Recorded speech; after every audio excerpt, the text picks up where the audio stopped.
내년 우리 경기 회복되고 내년까지 코스피가 상승할 가능성이 높은데요.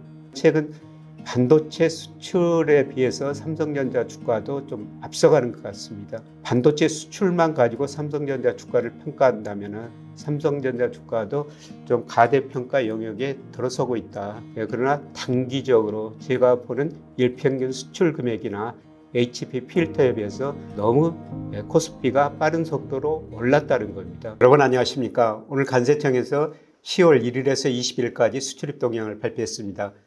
수출입 내용하고요, 주가하고 관련시켜서 말씀을 드려보겠습니다. 우선 20일까지 수출이 전년 동기 대비 7.8% 감소했습니다. 수입도 2.3% 감소했고요. 무역수지 적자는 29억 달러 정도 났습니다. 이렇게 수출이 감소한 것은 조업일수가 작년보다 줄어들었기 때문입니다. 그리고 추석이 있어가지고요. 작년에 그 조업일수가 12.5일이었습니다. 그러나 올해 20일까지 조업일수가 10.5일로 작년보다 이틀이 줄어들었습니다. 그래서 일평균 수출 금액이 중요한데요. 일평균 수출 금액은 전년 동기보다 9.7% 증가했습니다. 28억 7천만 달러인데요. 제 예상치하고 거의 현재까지 진행되고 있는 것 같습니다. 그래서 올 수출이 감소한 것은 조업일수가 감소했기 때문이다. 전반적으로 수출 증가세는 유지되고 있다. 이렇게 볼 수가 있습니다. 우리 수출 추이를 보면요. 상반기에 약간 감소했습니다. 하반기부터 증가세로 돌아섰고요. 4분기에도 증가세가 계속되리라고 보고 있습니다. 수출이 증가하면서 우리 경제가 1분기를 저점으로 회복되는데 상당히 기여하고 있는 것 같습니다. 우리 수출에 선행하는 OECD G20 선행지수가 계속 상승하면서 우리 수출 증가세를 예고해 주었습니다. 품목별로 보면요. 10월 1일에서 20일까지 보면은 여전히 그 반도체가 잘 되고 있습니다. 반도체가 20.2%, 조업일수가 이틀이 적은데도 불구하고 증가했고요. 그 다음에 석유화학이 모처럼 그 증가세를 유지하고 있습니다. 그리고 선박 증가하고 있습니다. 이게 중기 비중을 보면요. 올 1월에서 9월까지 반도체 수출 비중이 22.8%로 역사상 최고치를 기록했습니다. 반도체가 정말 그 수출이 잘 되고 있다. 여기서 나타날 수가 있죠. 그런데 10월 1일에서 20일까지 보니까요. 반도체 비중이 28.3%로 더 늘어나고 있습니다. 반도체가 우리 수출을 주도하고 있다. 이렇게 볼 수가 있습니다. 그 다음에 선박 비중도 꾸준히 늘어나는 추세고요. 자동차 비중이 약간 축소되고 있습니다. 미국으로 관세, 미국 소비 둔화 영향을 받는 것 같습니다. 그래서 9월까지는 전년 동기 대비 2.2% 증가했습니다. 10월 들어서 25% 큰 폭으로 감소하고 있는데요. 이거는 미국으로 수출이 큰 폭 감소하는 영향 때문인 것으로 보고 있습니다. 우리 자동차 수출 중 미국이 차지하는 비중이 작년에 50%였는데요. 올 1월에서 9월까지 보니까 42%로 많이 줄어들었습니다. 그럼에도 9월까지 우리 전체 자동차 수출이 2.2% 증가한 것은 아시안이나 유럽 쪽으로 우리 자동차 수출이 잘 되고 있기 때문입니다. 근데 어떻든 10월 통계 보니까 미국 쪽으로 자동차 수출이 크게 감소하고 있구나. 이런 조짐이 나타나고 있습니다. 주요 지역별 수출을 보면요. 중국, 미국으로 수출이 감소하고 있습니다. 특히 미국으로 수출은 24.7%나 줄어들었습니다. 관세 영향이 본격적으로 나타나고요. 앞서 말씀드렸습니다마는 미국으로 자동차 수출이 큰 폭 감소하고 있는 것 같습니다. 중국으로도 수출이 9.2% 감소했습니다마는 상대적으로 감소폭이 미국보다는 낮습니다. 중기 추이를 보면요. 미국 비중이 작년까지는 계속 올라갔었습니다. 작년에 우리 수출에서 미국 비중이 18.7%였는데요. 그러나 올 1월에서 9월까지 보니까 17.7%로 줄어들었고요. 10월 1일에서 20일까지 보니까 미국 비중이 14%로 대폭 줄어들고 있습니다. 그만큼 관세 영향, 미국 소비 둔화 영향이 나타나고 있는 것 같습니다. 중국 비중이 중기적으로 축소되고 있습니다. 올 1월에서 9월까지 18.2%로 작년 19.5%보다 줄어들었습니다만은 그러나 상대적으로 10월 20일까지 보니까요. 중국 비중은 21.8%로 늘어났습니다. 그래서 이제 미국 비중은 축소되고 중국 비중이 다시 올라가는 이런 모습이 우리 수출에서 나타나고 있습니다. 물론 중국의 경제 성장률이 4%대 중반으로 둔화되고 있습니다만은 그럼에도 불구하고 중국 경제는 그 세계 경제 평균 성장률보다 높은 성장을 하고 있기 때문에 앞으로 우리 중국 비중은 늘어날 거로 보고 있습니다. 우리 수출이 꾸준히 늘어나는 게 대만, 홍콩, 싱가포르, 아시아 쪽입니다. 이쪽으로는 우리 수출이 지속적으로 늘어날 가능성이 높습니다. 그래서 미국 쪽으로 수출 감소가 특히 아세안 쪽으로 수출이 증가하면서 어느 정도 상쇄할 수 있다. 그래서 전반적으로 수출은 증가세를 유지할 것이다. 이렇게 보고 있습니다. 이제 코스피하고 일평균 수출 금액하고 관계를 보면요. 일평균 수출 금액에 비해서 코스피가 지나치게 좀 빠르게 오르는 것 같습니다. 물론 코스피를 일평균 수출 금액 하나로 평가할 수는 없는데요.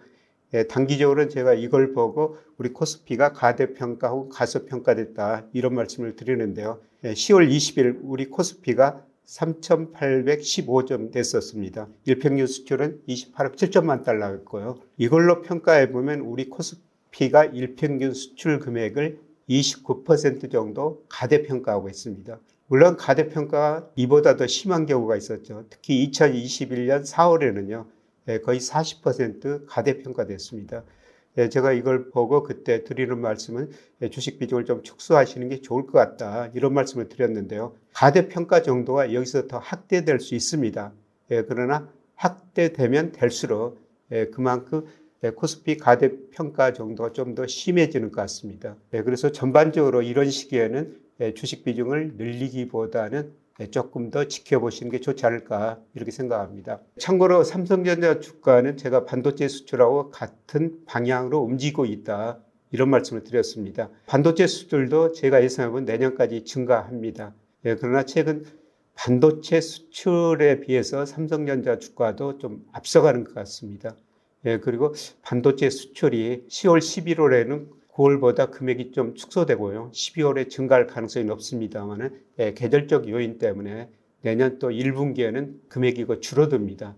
이런 걸 볼 때 최근 반도체 수출만 가지고 삼성전자 주가를 평가한다면 삼성전자 주가도 좀 가대평가 영역에 들어서고 있다. 이렇게 볼 수가 있습니다. 물론 전체적으로 내년까지 반도체 수출이 증가하면서 중기적으로 상승 추세는 지속될 가능성이 높습니다. 제가 일평균 수출에 비해서 우리 코스피가 29% 정도 가대평가됐다 이런 말씀을 드렸습니다만 제가 단기적으로는 포드릭 프레스코트 필터, HGP 필터라고 그러죠. 이걸로 우리 코스피 추세선을 구하고요. 거기서 얼마나 벗어났는가 이걸 평가하는데요. 10월 20일 기준으로 보면은 17% 정도 2로 벗어났습니다. 2020년, 2021년 소위 동학 개미운동 그때 한 15% 정도 벗어났는데요. 그것보다도 더 벗어났다는 겁니다. 내년 우리 경기 회복되고 제가 여러 번 말씀드렸습니다. OECD 선행지수 내년까지 상승할 가능성이 높습니다. 그래서 내년까지 코스피가 상승할 가능성이 높은데요. 그러나 단기적으로 제가 보는 일평균 수출 금액이나 HGP 필터에 비해서 너무 코스피가 빠른 속도로 올랐다는 겁니다.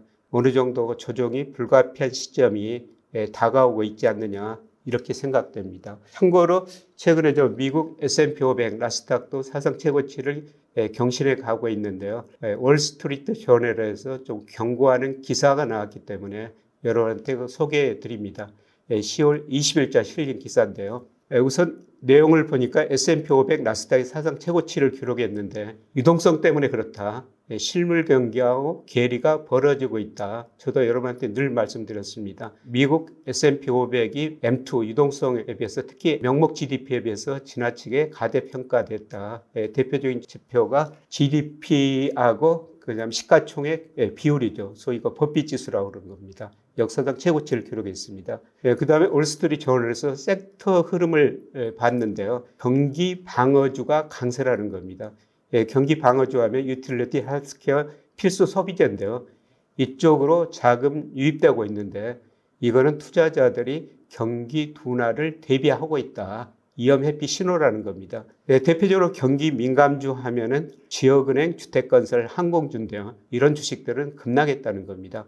앞으로 실물 경기가 위축될 수도 있다. 신용 경색이 될 수도 있다. 주식시장이 이런 걸 시사하는 겁니다.